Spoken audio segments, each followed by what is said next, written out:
12वां अध्याय। रहुगण का प्रश्न और भरत जी का समाधान। राजा रहुगण ने कहा, भगवान, मैं आपको नमस्कार करता हूं। आपने जगत का उद्धार करने के लिए ही यह देह धारण की है। योगेश्वर, अपने परमानंदमय स्वरूप का अनुभव करके आप इस स्थूल शरीर से उदासीन हो गए हैं तथा एक जड़ ब्राह्मण के वेश से अपने नित्य ज्ञानमय स्वरूप को जनसाधारण की दृष्टि से ओझल किए हुए हैं। मैं आपको बार बार नमस्कार करता हूं। ब्राह्मण, जिस प्रकार ज्वर से पीड़ित रोगी के लिए मीठी औषधि और धूप से तपे हुए पुरुष के लिए शीतल जल अमृत तुल्य होता है, उसी प्रकार मेरे लिए, जिसकी विवेक बुद्धि को देहाभिमान रूप विषैले सर्प ने डस लिया है, आपके वचन अमृतमय औषधि के समान है। देव, मैं आपसे अपने संशयों की निवृत्ति तो पीछे कराऊंगा।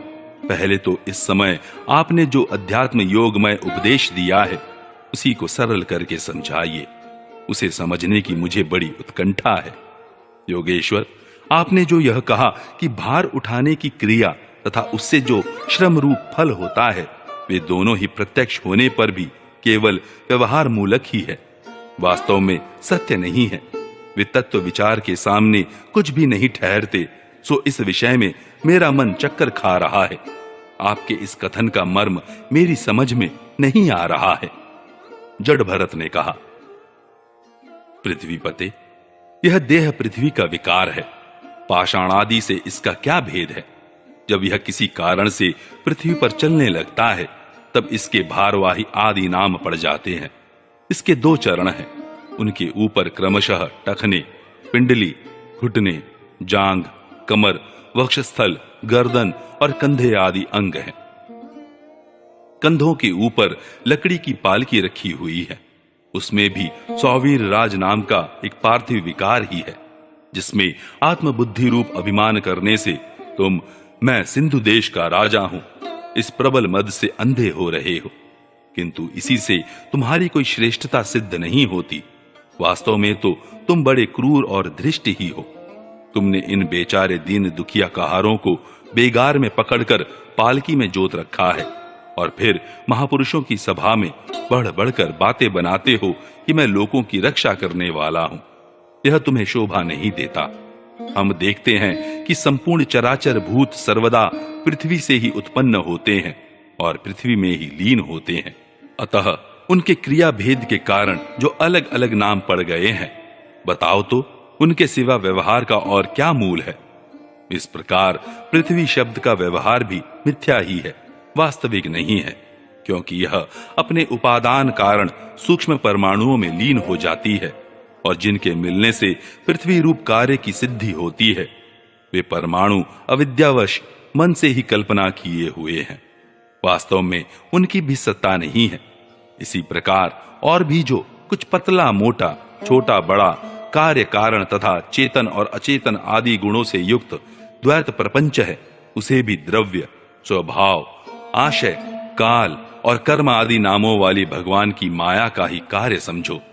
विशुद्ध परमार्थ रूप, अद्वितीय तथा भीतर बाहर के भेद से रहित परिपूर्ण ज्ञान ही सत्य वस्तु है। वह सर्वांतरवर्ती और सर्वथा निर्विकार है। उसी का नाम भगवान है और उसी को पंडित जन वासुदेव कहते हैं।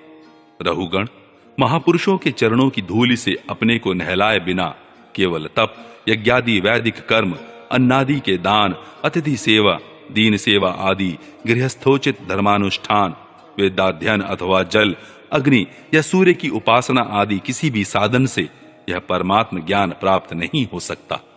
इसका कारण यह है कि महापुरुषों के समाज में सदा पवित्र कीर्ति श्री हरि के गुणों की चर्चा होती रहती है, जिससे विषय वार्ता तो पास ही नहीं फटकने पाती। और जब भगवत कथा का नित्य प्रति सेवन किया जाता है, तब वह मोक्ष आकांक्षी पुरुष की शुद्ध बुद्धि को भगवान वासुदेव में लगा देती है। पूर्व जन्म में मैं भरत नाम का राजा था। ऐहिक और पारलौकिक दोनों प्रकार के विषयों से विरक्त होकर भगवान की आराधना में ही लगा रहता था। तो भी एक मृग में आसक्ति हो जाने से मुझे परमार्थ से भ्रष्ट होकर अगले जन्म में मृग बनना पड़ा। किंतु भगवान श्री कृष्ण की आराधना के प्रभाव से उस मृग योनि में भी मेरी पूर्व जन्म की स्मृति लुप्त नहीं हुई। इसी से अब मैं जनसंसर्ग से डरकर सर्वदा असंग भाव से गुप्त रूप से ही विचरता रहता हूँ। सारांश यह है कि विरक्त महापुरुषों के सत्संग से प्राप्त ज्ञान रूप खड्ग के द्वारा मनुष्य को इस लोक में ही अपने मोह बंधन को काट डालना चाहिए।